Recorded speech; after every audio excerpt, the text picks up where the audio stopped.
बार Australia में 71 सालों के बाद टेस्ट सीरीज जीत के साथ ही 2-1 से सीरीज अपने नाम कि अब तक की सबसे अच्छी सीरीज जीत रही है। It's a great opportunity from the point of view that we always wanted to win a series. Thank you for your love, your faith and your support. Cap number 278 signing off. Her team को एक विराट चाहिए जो जीतना सिखाता है, हर team को एक रोहित चाहिए जो दहाड़ना सिखाता है, लेकिन हर टीम को एक अजिंक्य भी चाहिए जो 36 पर बिखरी हुई टीम को उठाकर वर्ल्ड चैंपियन को उसी के घर में हरा कर इतिहास रच दे। नमस्कार दोस्तों, आज हम बात करने वाले हैं उस योद्धा की जो कभी दहाड़ा नहीं पर जिसकी खामोशी ने बड़े बड़े तूफानों को झुका दिया, जिसने कभी बल्ले से शोर नहीं मचाया पर बल्ले से ही पूरी दुनिया को चुप करा दिया। कल जब उस योद्धा ने क्रिकेट को अलविदा कहा तो कोई शोर नहीं हुआ, ना कोई हंगामा, बस हिंदुस्तान खामोश हो गया। बच्चों की आंखें नम थी, बूढ़ों की आंखों में यादें थी, क्योंकि जा कोई खिलाड़ी नहीं रहा था, जा रहा था हमारा सब्र, हमारा संस्कार। यह सच है कि उसके नाम पर विराट जितनी भीड़ नहीं थी, रोहित जितने पोस्टर नहीं थे, लेकिन कल जब उस योद्धा ने क्रिकेट से अपने संन्यास का ऐलान किया तो हर हिंदुस्तान के दिल की अतल गहराइयों से एक ही आवाज निकली, miss you Rahane, miss you Anju. Adelaide 19 दिसंबर 2020 का वो काला दिन कैसे भूल सकते हैं जब भारतीय क्रिकेट का घमंड 36 रनों पर कंगारू के सामने बिखर गया था। 36 रनों पर ऑल आउट। स्कोर बोर्ड पर यह सिर्फ आंकड़ा नहीं था, यह पूरे हिंदुस्तान की बेइज्जती थी। और जले पर नमक तब लगा जब कप्तान विराट कोहली स्वदेश लौट आए।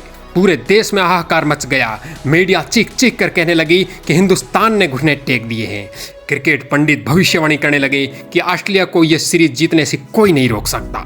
जब पूरी दुनिया हम पर हंस रही थी, जब अपने भी पराये होने लगे, तब उस राख से उठकर आया एक शांत चेहरा, अजिंक्य रहाणे। कंधे पर कप्तानी का बोझ, दिल में 36 का जख्म और सामने थी दुनिया की सबसे खतरनाक टीम उसी के घर में। फिर मेलबर्न के ऐतिहासिक मैदान पर अजिंक्य रहाणे ने बल्ले से नहीं, आग से लिखा गया इतिहास जो हमेशा याद रहेगा। टूटे हुए जबड़े के साथ ऋषभ पंत भी लड़े, जडेजा भी लड़े और एक छोर पर दीवार बनकर खड़ा रहा हमारा अजिंक्य। 112 रनों की सुनामी पारी। यह शतक नहीं था, यह एक तमाचा था उन सब के मुंह पर जो कह रहे थे कि टीम इंडिया खत्म हो गई है। उस एक पारी ने पंडितों के मुंह पर ताला लगा दिया, उस एक पारी ने कंगारुओं का घमंड तोड़ दिया और उस एक पारी ने हारी हुई सीरीज को 2-1 से ऐतिहासिक जीत में बदल दिया। कहते हैं विराट स्वदेश जरूर लौटे थे, लेकिन उस दिन जब उन्होंने टीवी स्क्रीन पर अपने जिगरी यार को, अपने भाई अजिंक्य को इस तरह लड़ते हुए देखा तो उनकी आंखें भर आई। और फिर बधाइयों का सैलाब। सचिन तेंदुलकर ने लिखा कि अविश्वसनीय। वीरेंद्र सहवाग ने लिखा कि वाह रहाणे, क्या बात है। राहुल द्रविड़ ने लिखा कि यह है हिंदुस्तान का असली चरित्र।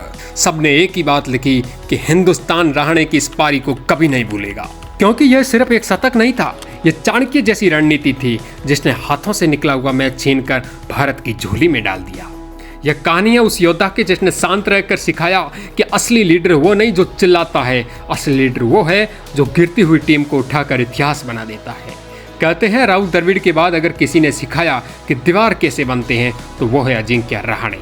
द्रविड़ ने सिखाया कि दीवार गिरती नहीं है और रहाणे ने सिखाया कि दीवार झुकती भी नहीं है, चाहे सामने पूरी दुनिया क्यों ना हो। एक ने ऑस्ट्रेलिया में खड़े खड़े अपने शरीर पर गेंदें खाई, दूसरे ने उसी ऑस्ट्रेलिया में 36 पर बिखरी हुई टीम को अपने कंधों पर उठा लिया। दोनों का अंदाज एक जैसा, ना कोई शोर, ना कोई गुस्सा, ना कोई घमंड, बस खामोशी और सामने वाली टीम की बर्बादी। फर्क सिर्फ इतना था कि एक दीवार ने भारतीय क्रिकेट को बनना सिखाया और दूसरी दीवार ने टूटे हुए भारतीय क्रिकेट को फिर से खड़ा होना सिखाया। आज जब दूसरी दीवार भी क्रिकेट के सभी फॉर्मेट को अलविदा कह रही है तो लग रहा है कि मैदान का एक कोना हमेशा के लिए खाली हो गया है। अलविदा अंजू, तुमने कभी तालियों के लिए क्रिकेट नहीं खेला, इसलिए आज हर दिल से जो दुआ निकल रही है वो किसी ताली से बड़ी नहीं है। Miss you captain Ajinkya Rahane.